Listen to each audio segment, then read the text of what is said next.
আজকে যারাই ফ্যাসিবাদ বিরোধী শক্তির মূল দাবিদার হচ্ছে, একটা সময় যদি যায় যে হাসিনা সহ এই সবাই এক হয়ে যাবে বিএনপির বিরুদ্ধে, এটাতে আমি খুব বেশি অবাক হব না। আমি কিন্তু সেই আলামত কিছুটা কোনো জায়গায় আমরা দেখতে পাচ্ছি।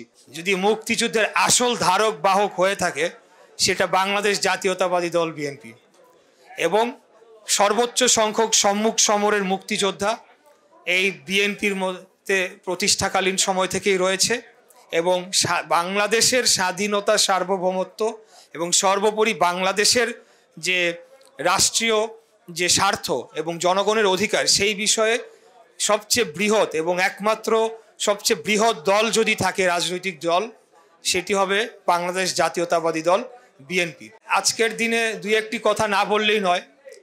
আমরা লক্ষ্য করেছি যে 5ই আগস্ট ছাত্র জনতার রক্তাক্ত গণ অভ্যুত্থানের পরে একটি বিশেষ মহল, তারা বাংলাদেশের অতীতের সকল ইতিহাসকে মুছে ফেলে, যেন 2024 5ই আগস্টের আগে বাংলাদেশ বলে কোনো রাষ্ট্রই ছিল না, নতুন করে একটি রাষ্ট্রের জন্ম হয়েছে।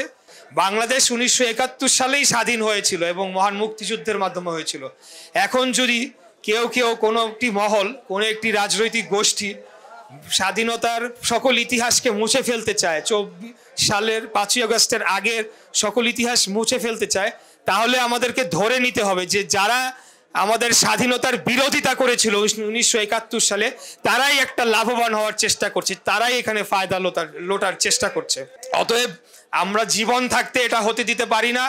71 এবং 24 কোনোদিনও এক হতে পারে না। আজকে নতুন একটি রাজনৈতিক দল তারা এসেছে, তাদের অনেক অবদান, আমি নিজেও তাদের পক্ষে সবসময় কথা বলে আসছি, এবং আমি চাই যে তারা রাজনৈতিকভাবে সফল হোক।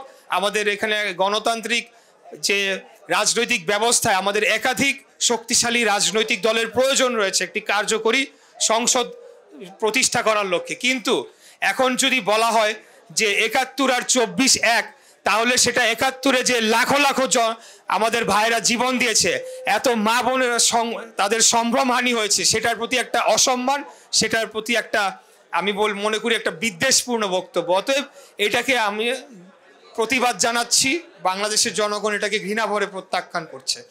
আর 24-এর যে গণ অভ্যুত্থান, সেখানে আমাদের যে অবদান, বাংলাদেশ জাতীয়তাবাদী ছাত্র দল সহ আমাদের বিএনপি এবং সকল অঙ্গ সহযোগী সংগঠনের যে অবদান, সেটি আসলে আমরা তো ক্রেডিট নেওয়ার রাজনীতি করি না। 5 তারিখের পরে আমাদের মনে হয় নাই যে আমাদেরকে কৃতিত্ব নিতে হবে, আমাদেরকে বলতে হবে আমরা এই করেছি সেই করেছি, আমরাই ছিলাম মাঠে, আর কেউ ছিল না।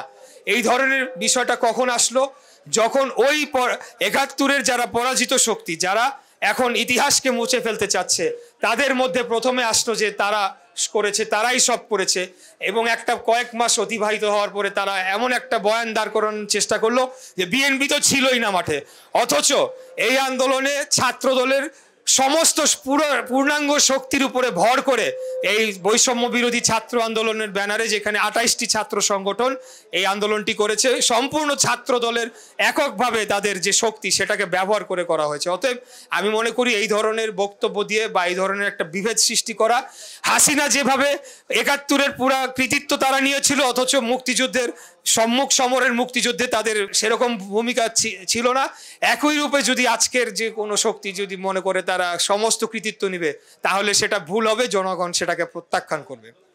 আরেকটি যে বিষয় বলতে চাই সেটি হচ্ছে যে আমরা এই আন্দোলন করেছি, বাংলাদেশ স্বাধীন হয়েছিল গণতন্ত্রের জন্য। এখন গণতন্ত্র প্রতিষ্ঠা করতে হলে তার প্রথম শর্ত হচ্ছে একটি সুষ্ঠু, সঠিক, অবাধ, নিরপেক্ষ, গ্রহণযোগ্য, অংশগ্রহণমূলক নির্বাচন, যেটির মাধ্যমে একটি জনগণের সরকার প্রতিষ্ঠা পাবে। এখন আমার সেটি অধিকার, এই রাষ্ট্রে আমি যখন জন্ম হয়েছি, আমার ভোটের অধিকার, নির্বাচনের অধিকার আমি নিয়ে আমার জন্ম হয়েছে।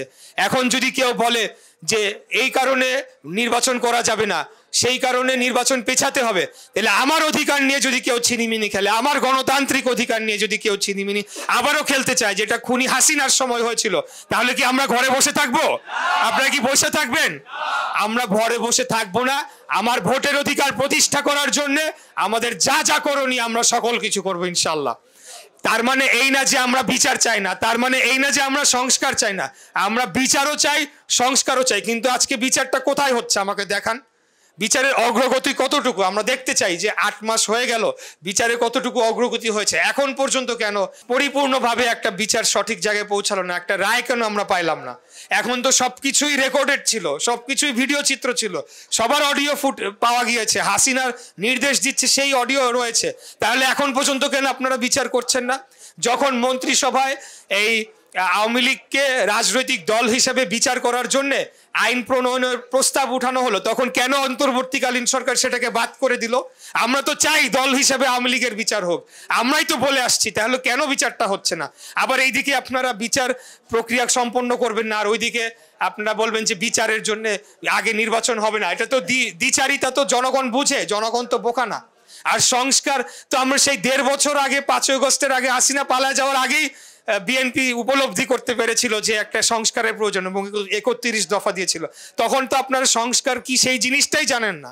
অতএব আমাদেরকে এখন রাজনৈতিকভাবে সজাগ থাকতে হবে, অন্য যে কোনো সময়ের তুলনায় এখন আমাদেরকে সবচেয়ে বেশি সজাগ থাকতে হবে। আমরা কোনোভাবেই খুনি হাসিনা এবং আওয়ামী ফ্যাসিবাদের পুনর্বাসন সেটাকে আমরা যেমন হতে দিতে পারি না, পাশাপাশি এখানে তৃতীয় যে পক্ষ বাংলাদেশে নির্বাচনকে বানচাল করে একটা ভিন্ন পরিস্থিতি তৈরি করার চেষ্টা করছে, সেটাকেও আমাদেরকে কঠোর হস্তে রুখে দিতে হবে। এবং এইখানে কিন্তু ফ্যাসিবাদী এবং অন্য সকল তৃতীয় পক্ষ যারা রয়েছে সবাই কিন্তু বিএনপির বিরুদ্ধে এক হয়ে যাবে।